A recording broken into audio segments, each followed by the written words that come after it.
Ladies and gentlemen, boys and girls, children of all ages, welcome to Tundra. Again, I found this on Game Jolt. No clue what it's about.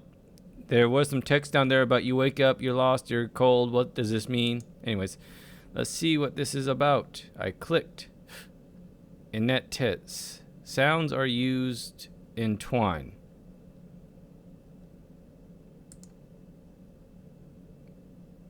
What do you mean?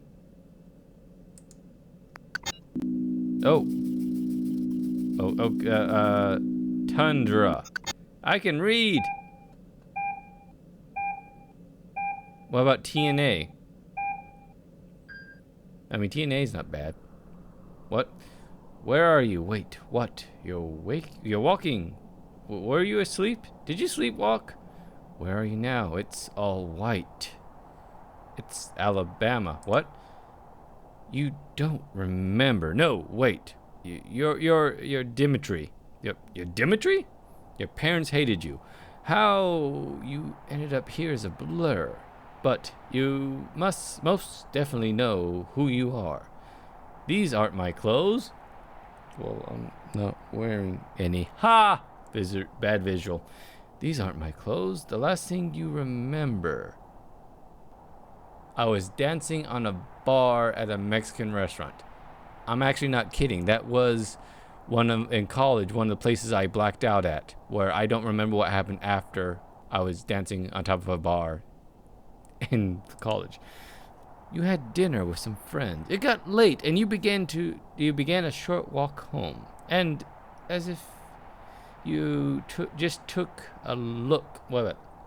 And as if you just took a look at your shoes, something changed. You looked up, and it was cold, windy, and hostile, and white. Trying to understand where you are is hard in this complete whiteness. You shiver. Utah.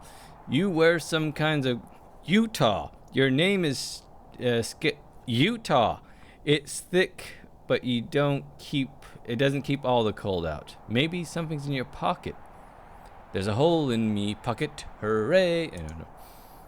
You dig into those deep pockets and manage to fish out some gloves and a beanie.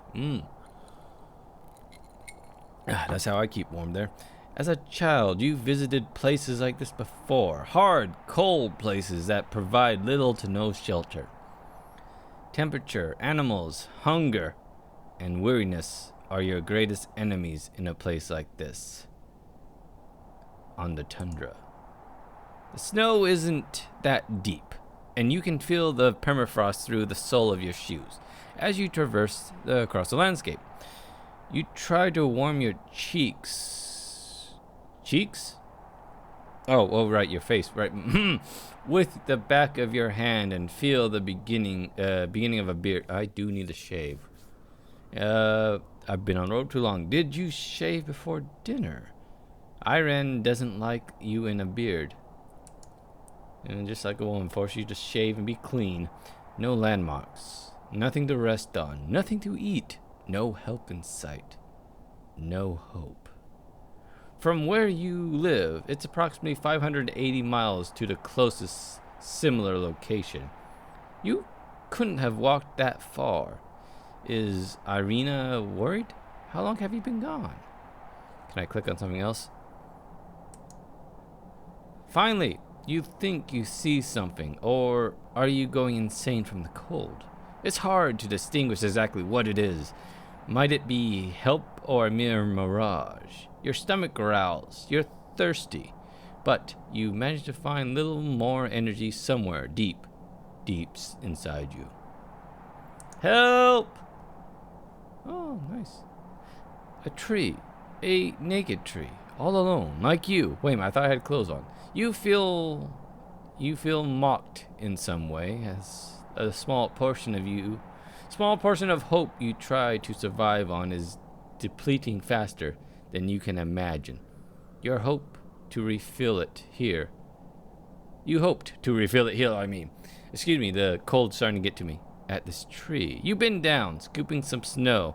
to try to quench your thirst, but it tastes off. Disgusting. You vomit immediately. Something's in the snow. Vomit, you need liquids, don't vomit out stuff.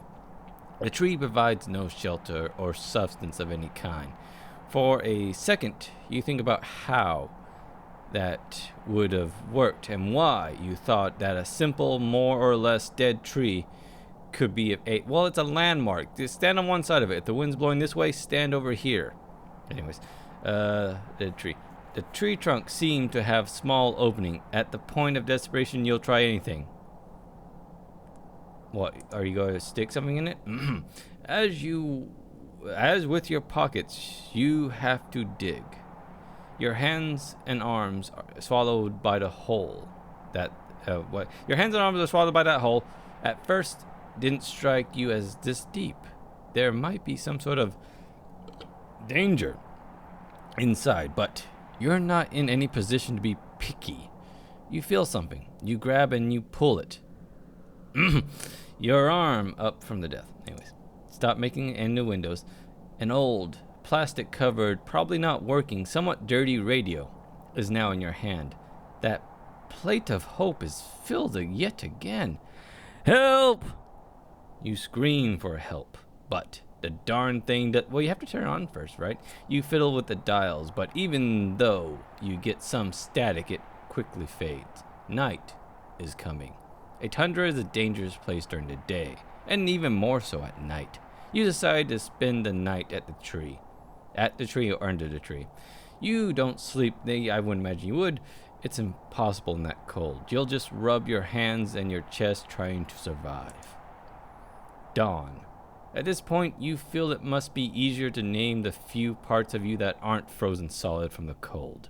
Your entire body might shatter if you were to hit a concrete floor. You try another scoop of snow, but the same thing happens again. Vomit. As you scout the area, you see something.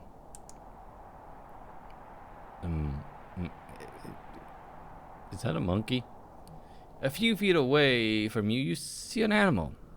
It just sits there, shaking from the cold. As you try to get close, it runs away. In just a few seconds, it has disappeared into the whiteness. Was that a monkey? What's it doing in Tundra? A sound is heard. Glorious static, then silence. To be free, you choose Olga or Oleg. To be free, you choose. Hello. I don't understand. Hello. I need help. I don't know where I am. I am freezing to death. But no reply. You panic, and you feel close to being rescued, even though your gut tells you that something's a bit off. What did they mean by free? To be free, you choose Oleg or Olga. Okay. First thing, as with all important, you could hear that, right? Yeah, all important decisions should be made with this.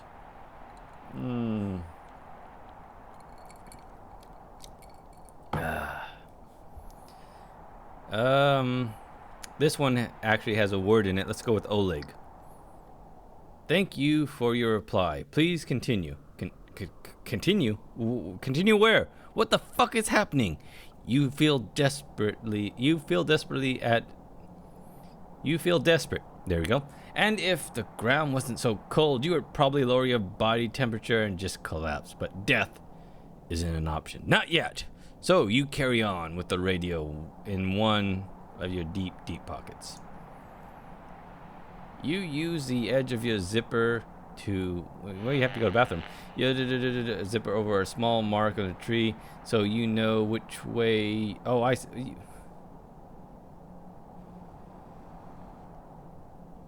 I don't understand that. You use the edge of your zipper on the overall to do a small mark on a... Okay. You could do that with anything. You don't have to do it with the, anyways. But yeah, so you leave a mark on the tree. So you'll know which way you went if you need to recalculate. The tree is your only friend now. But after a while, the tree is nothing more than a dot. Oleg like cats. Oleg like fish. Oleg dad is dead due to hard work in a coal mine. Oleg likes music and dances very well. Oleg occasionally dances with his mother. Hello, Oedipus, Oedipus. This is getting weirder and weirder. That voice on the other end, it sounds robotic, stale, somewhat distorted. Oleg takes long walks, sometimes along the canal. Oleg likes water, but he never goes for a swim. As a child, Oleg lost his pet in a well. Help! The wind hits your face like waves. You almost don't feel it anymore. Shelter is a must if you don't want to die here on this god-forsaken tundra. Oleg has a bad leg. Oleg has a problem walking. Oleg is often sad and feels lonely. Oleg's mom makes him cakes. Oleg dream is to work as a farmer. Fuck you! Do you hear me? You think you see something in the distance.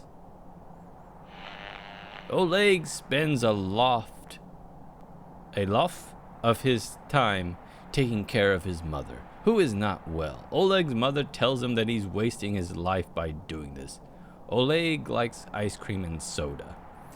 You don't even try to answer anymore. You think you'll go insane. It's your old friend the tree. Have you been going in circles? It can't be more than an hour since you left the tree. Your mark is still there.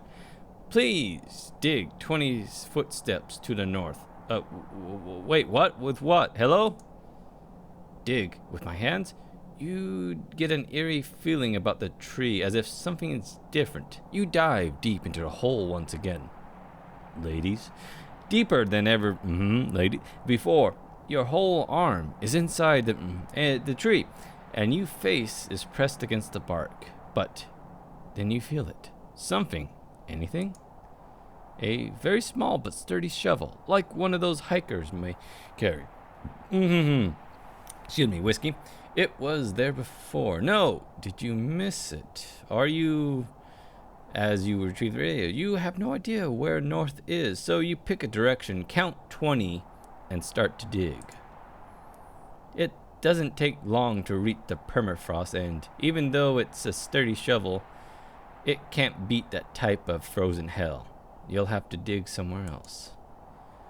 You're beaten and tired. Your hands ache, your head aches, and your body aches.